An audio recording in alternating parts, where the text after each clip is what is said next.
오늘 우리들에게 주시는 하나님의 말씀은 요한복음 2장 1절부터 12절까지의 말씀 보겠습니다. 신약 144페이지에 있는 요한복음 2장 1절부터 12절까지의 말씀, 우리 이 말씀을 한 목소리로 봉독하도록 하겠습니다. 사흘째 되던 날 갈릴리 가나에 혼례가 있어 예수의 어머니도 거기 계시고 예수와 그 제자들도 혼례의 청함을 받았더니 포도주가 떨어진지라.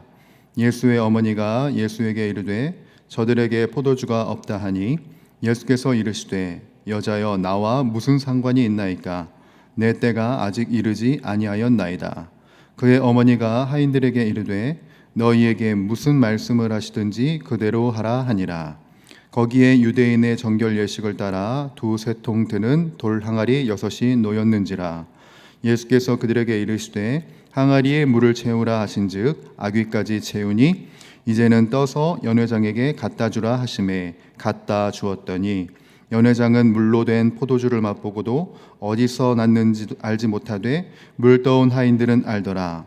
연회장이 신랑을 불러 말하되 사람마다 먼저 좋은 포도주를 내고 취한 후에 낮은 것을 내거늘 그대는 지금까지 좋은 포도주를 두었도다 하니라. 예수께서 이 첫 표적을 갈릴리 가나에서 행하여 그의 영광을 나타내심에 제자들이 그를 믿으니라.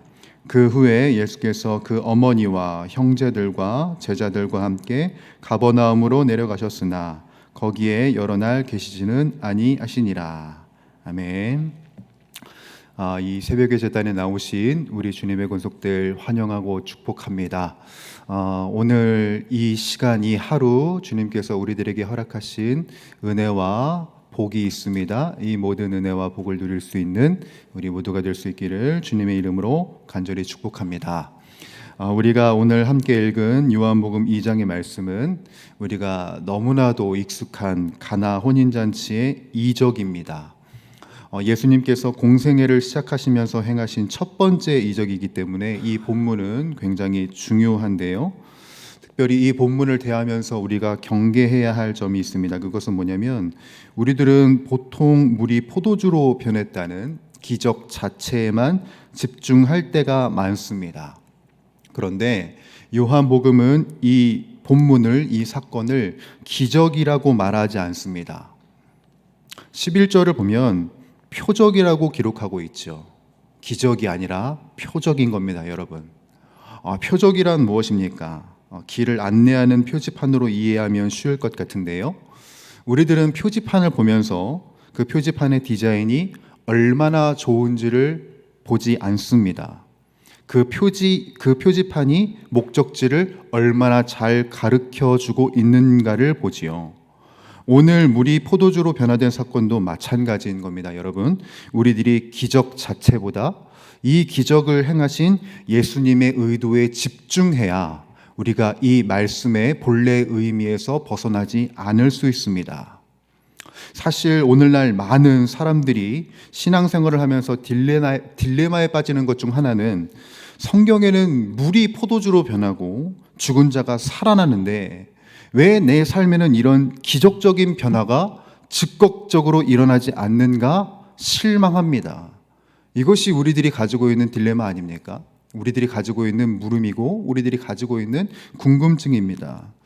하지만 우리가 집중해야 할 것은 이런 화학적인 변화가 아닙니다. 예수님이 이 사건을 통해서 알려주고 싶으신 것은 내가 어떤 존재인지, 예수님이 어떤 분이신지, 그리고 우리에게 무엇을 주기를 원하시는지를 드러내시기 위해서 이 사건을 허락하셨다는 점을 우리들은 집중해야 합니다. 여러분, 예수님이 어떤 분이십니까? 우리들이 고백하고 우리들이 알고 있는 예수님이 어떤 분이세요? 오늘 본문에서 나타나는 예수님은 어떤 분이시냐면 우리의 인생의 결핍을 채워주시는 분, 그리고 맹물 같은 우리의 인생을 최고의 포도주와 같은 인생으로 변화시켜 주시는 분으로 드러납니다. 여러분, 잔치에 흥이 깨지고 기쁨이 사라질 위기에서 그 기쁨을 회복시켜 주시는 분이 바로 예수님이십니다. 그러므로 오늘 우리들의 삶에 기적 같은 일이 일어나지 않는다고 낙심하지 마십시오. 중요한 것은 기적의 현상이 아니라 내 삶의 주인 되신 예수님이 지금도 나와 함께하고 계신다는 사실입니다. 주님이 함께하시면 물이 변하여 포도주가 되는 것보다 더 큰 영적인 변화와 회복이 우리 심령 가운데 일어나게 됩니다. 이 사실을 보여주기 위해서 주님은 오늘 본문을 허락하셨고 우리들에게 보여주셨고 지금도 우리와 동행하시는 것입니다. 오늘 본문을 통해서 우리들이 깨닫는 그리고 깨달아야 할 영적 통찰 첫 번째 무엇이냐면 우리와 함께 하시는 주님이 이루실 하나님의 역사는 철저히 주님의 때와 주님의 주권에 달려 있다는 사실입니다. 여러분 3절을 보십시오. 3절을 보게 되면 잔치의 가장 중요한 포도주가 떨어졌습니다. 이게 뭐 별 일이 아니라고 생각이 될 수 있지만 당시 유대 사회에서 결혼식은 일주일간 지속되는 마을 잔치였거든요. 그러니까 손님 대접이 무엇보다 중요합니다. 근데 이런 잔치에 포도주가 떨어졌다는 것은 단순히 음료가 부족한 것이 아니라 잔치의 주최자인 이 혼주가 씻을 수 없는 수치와 비난을 받는 심각한 사건이라고 말할 수 있습니다. 이때 예수님의 어머니 마리아가 예수님께 나아가죠. 저들에게 포도주가 없다. 마리아는 이 문제를 해결할 분이 예수님이시라는 것을 단번에 알았습니다.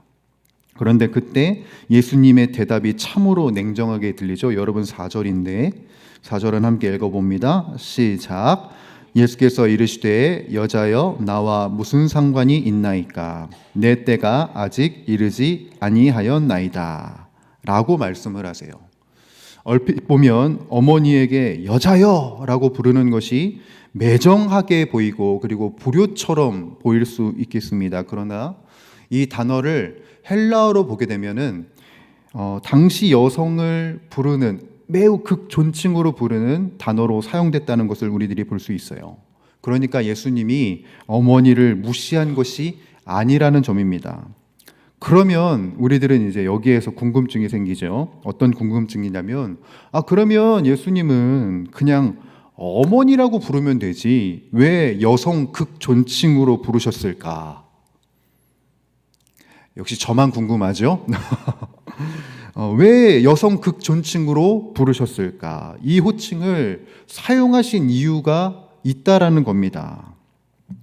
이 호칭으로 마리아를 부른 자신의 어머니를 부른 이유는 분명합니다. 무엇이냐면 지금 이 기적을 행함에 있어서 마리아의 아들로서가 아니라 하나님의 아들로서 일하시겠다는 선언인 겁니다. 예수님은 어머니의 부탁이나 혈연 관계 때문에 움직이는 것이 아니라 철저하게 하나님의 시간표와 하나님의 뜻에 움직이시겠다는 주권적인 선포를 하고 계신다는 것이지요. 여러분이 이 말씀을 통해서 우리들이 무엇을 깨달아야 합니까? 우리의 기도의 태도를 점검해야 하죠. 우리가 때로는 열심히 기도하고 나서 뭐라고 말하냐면 내가 이렇게 기도했으니까 하나님이 응답하셨다라고 생각할 때가 있고 말할 때가 있습니다. 내 정성이 너무나도 지극해서 주님을 움직였다고 착각하는 것이죠. 여러분 그것도 어느 부분 일정 부분은 맞지만 우리가 분명히 기억해야 할 것은 내가 열심히 내가 정성을 다해서 기도했기 때문이 아니라 그때가 하나님의 때이기 때문에 일하신 것입니다. 여러분 우리가 자칫 잘못하면 내가 주님의 때를 조종할 수 있다는 영적 교만에 빠질 수 있다는 걸 우리들은 유념해야 돼요. 잊지 말아야 할 것이 있습니다. 그것은 뭐냐면 기도란 내 뜻을 관철시켜서 주님을 움직이게 하는 것이 아니라 나를 향한 주님의 뜻과 나를 향한 주님의 때에 내가 맞추는 과정이라는 것을 우리들은 놓쳐서는 안 되는 겁니다. 기도는 내 뜻을 관철시키는 것이 아니라 주님의 때에 나를 맞춰가는 것이다. 그러니 내가 기도해서 된 것이 아니라 주님의 때가 되었기에 주님이 은혜를 베풀어 주셨다고 우리들은 우선적으로 고백할 수 있어야 되는 것이지요. 여러분 바랍니다. 주님의 때에 나를 맞추고 인내하는 과정이 되기를 주님의 이름으로 간절히 축원합니다. 그래서 주님과 함께 동행할 수 있는 우리가 되기를 바랍니다. 우리가 깨달아야 할 두 번째 영적 통찰이 있습니다. 그것은 뭐냐면 예수님은 끝까지 자리를 지키며 순종하는 자에게 더 좋은 것을 주시는 분이시라는 사실입니다. 하인들이 오늘 예수님의 말씀에 순종하여 항아리에 물을 채웠고 그리고 그것을 떠서 연회장에게 가져다 줍니다. 그러자 연회장이 깜짝 놀라서 신랑에게 말하죠. 여러분 10절입니다. 함께 읽어보죠. 시작. 말하되 사람마다 먼저 좋은 포도주를 내고 취한 후에 낮은 것을 내거늘 그대는 지금까지 좋은 포도주를 두었도다 하니라. 아멘. 여러분 이것이 세상의 원리와 주님의 원리의 차이입니다. 세상은 먼저 좋은 것을 주죠. 처음에는 달콤하고 화려해 보입니다. 그러나 시간이 지날수록 그 맛이 떨어지고 낡아지고 허무함만 남습니다. 그렇지만 우리 예수님은 다릅니다, 여러분. 주님은 갈수록 더 좋은 것을 주시는 주님이십니다. 여러분 그렇게 믿으십니까? 갈수록 더 좋은 것을 주시는 분이 바로 우리 주님이시다. 고난의 십자가 뒤에 부활의 영광이 있듯이 인내하며 기도의 자리를 지키는 자에게 처음보다 나중에 더 창대케 되는 은혜를 주시는 분이 우리 주님이시라는 것이지요. 여러분 오늘 본문의 기적을 체험한 사람들이 누구인지를 잘 기억하십시오. 잔치가 파장의 분위기가 되어도 끝까지 자리를 지켰던 사람들, 그리고 묵묵히 물을 떠 날랐던 하인들이 이 기적을 체험했습니다. 세상에 상식을 뒤엎는 더 좋은 포도주를 맛보게 되었지요. 그러니 우리들이 기억해야 할 것은 무엇이냐면 신앙생활이 무엇인가? 신앙생활. 우리들이 해나가는 이 신앙생활은 끝까지 견디는 것입니다, 여러분. 기도의 자리, 예배의 자리를 끝까지 지키는 것이지요. 지금 당장 맹물 같고 변화가 없는 것 같아도 주님의 때가 차면 주님께서 세상이 줄 수 없는 최고의 은혜로 우리들의 삶을 채워주실 것입니다. 그 때가 오기까지 우리들은 인내하며 기다리며 날을 들이며 버티는 것이지요. 이것이 우리들이 살아내야 할 신앙생활이다. 여러분 말씀을 마무리합니다.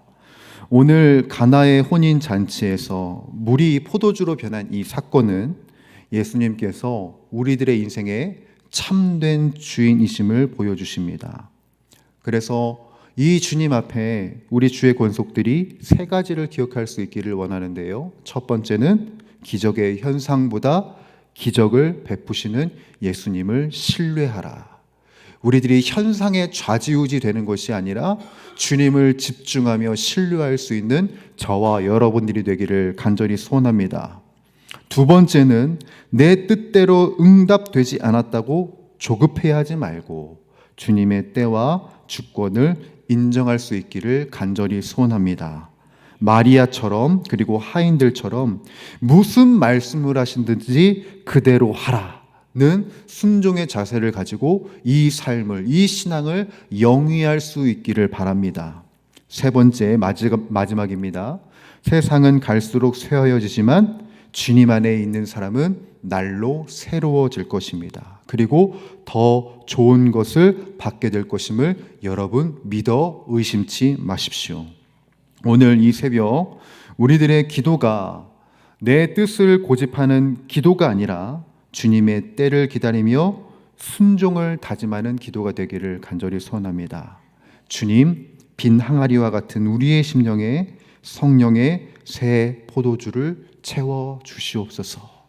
이와 같은 기도를 주님께 올려드릴 수 있는 저와 우리 용인영락교회 모든 권속들의 삶이 되시기를 주님의 이름으로 간절히 축원합니다.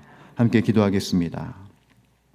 하나님 아버지, 오늘도 우리들의 삶에 친히 찾아와 주셔서 비고빈 우리들의 마음에, 비고빈 우리들의 인생에 새로움으로 채워주시는 주님 감사합니다. 맹물같이 보이는 우리들의 인생 속에 새날 새 역사, 최고의 포도주를 계획하시고 준비하신 주님, 그 주님을 믿어 의심치 않고 이 삶의 여정을, 인생의 여정을, 신앙의 여정을 끝까지 인내하며 살아가게 하여 주시옵소서. 그래서 우리들의 삶에 허락하신 주님의 은혜를 맛보는 우리들의 삶이 되게 하여 주시옵고, 주님으로 인하여서 늘 감사하고 주님으로 인하여서 늘 찬양하고 주님으로 인하여서 늘 예배하는 우리 모두가 다 되게 하여 주시옵소서. 채워진 주님의 삶을 늘 경험할 수 있는 주의 증인이 되기를 원합니다. 거저 왔다 거저 살아가는 것이 아니라 주님의 증인으로서 주님의 이적과 기적을 증언할 수 있는 하나님의 사람들이 우리 모두가 다 되게 하여 주시옵소서. 이 모든 말씀 우리 주 예수 그리스도의 이름으로 간절히 기도드립니다. 아멘. 우리 주님 가르쳐 주신 기도 함께 드립니다. 하늘에 계신 우리 아버지, 아버지의 이름을 거룩하게 하시며 아버지의 나라가 오게 하시며 아버지의 뜻이 하늘에서와 같이 땅에서도 이루어지게 하소서. 오늘 우리에게 일용할 양식을 주시고 우리가 우리에게 잘못한 사람을 용서하여 준 것 같이 우리 죄를 용서하여 주시고 우리를 시험에 빠지지 않게 하시고 악에서 구하소서. 나라와 권능과 영광이 영원히 아버지의 것입니다. 아멘. 이 시간 우리 함께 합심하여 기도하며 나가도록 할 때 주님, 기적의 현상보다 기적을 베푸시는 주님을 신뢰하는 나의 심령이 되게 하여 주시옵고, 주님이 이루실 때를 기다리며 기대하며 인내하는 나의 삶이 될 수 있도록 주님 인도하여 주시고 붙들어 주시옵소서. 그것을 위하여서 성령의 충만함을 기대합니다. 마땅히 기도할 바를 두고 기도하며 인내하며 나아갈 때 모든 것을 합력하여 선을 이루시는 하나님의 하나님 되심을 경험하는 우리들의 인생이 되게 하여 주옵소서. 오늘 우리들 다음 세대들을 위하여서 기도하겠습니다. 우리 영유아부 유치부 아이들이 하나님의 말씀으로 온전히 양육되게 하시고 몸이 자라고 생각이 자라나는 것처럼 하나님에 대한 지식과 믿음도 자라가게 하여 주시옵소서. 우리 아동부 중고등부 학생들이 오직 하나님만이 삶의 주인이심을 깨닫게 하시고 하나님만을 나의 주님으로 모시며 하나님의 뜻을 따라 미래를 꿈꾸는 아동부 중고등부 학생들 다 되게 하여 주옵소서. 우리 청년들을 위하여서도 기도해 주시길 바랍니다. 청년들이 오직 창조주 하나님을 기억하며 자신의 계획과 뜻을 쫓아 살아가는 자들이 아니라 하나님의 인도하심을 따라 살아가는 하나님의 백성들이 되게 하여 주옵소서. 학업 문제와 군생활 취업 문제, 직장 문제 등 각자의 삶의 자리에서 동행하시고 이끄시는 그 임마누엘의 하나님을 경험하는 우리 청년들이 다 되게 하여 주시옵소서. 여러분들이 가지고 나오신 기도의 제목들 우리 하나님께 아뢰드리며 또한 우리 교회 안에 있는 환우들, 마음의 질과 그리고 육신의 아픔으로 인하여서 괴로워하고 있는 지체들을 위하여서 우리 함께 간구하며 기도하며 나아가도록 하겠습니다. 함께 기도하시겠습니다. 하나님 아버지 감사합니다. 오늘도 은혜의 때를 허락하시고 은혜의 해를 우리들에게 허락하시고 능력의 때를 우리들에게 허락하여 주시는 주 하나님 아버지, 하나님 우리들이 기적의 현상만을 바라며 주님을 등한시했던 삶을 살진 않았는지 되돌아봅니다. 주여, 우리들에게 우선순위가 주님 그 자체가 아니라 주님이 주신 기적은 아니었는지 우리들이 생각해 봅니다. 이 시간 다시금 우리들의 마음과 우리들의 신앙을 다시금 기경하여 주님께 올려드리는 말, 주여, 기적보다 그 기적의 주체가 되신 주님이 우리들에게 더 귀하고 값집니다.